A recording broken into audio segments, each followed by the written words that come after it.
দিদি আলোচনা তেল বিসমিল্লাহ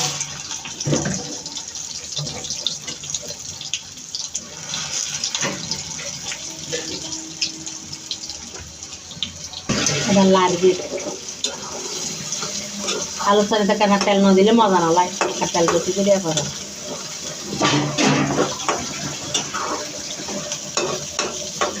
সদ্যন করা করে তার হারে একটা খাইলে না রাঁধে আর হস্ত খাইতে তো যার গুঁড়ো গুঁড়ো গুঁড়ো যতক্ষণ রাঁধতে লাগে এতক্ষণ খাইতে না লাগে পুরো বাস হাত চলা রাঁধি বাড়ি সামনে গেলে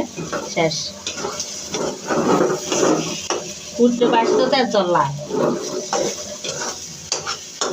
হ্যাঁ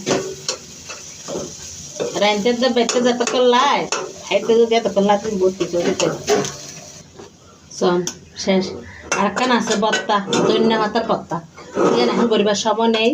এম কিছু করবি এখন তরকারি বেশি হয়ে গিয়ে এত লেন নগরবি আমি রাহি দিই ইয়ান খর করছো এম গরিবের সাথে দাহিম আসসালামু আলাইকুম ভালো থেকে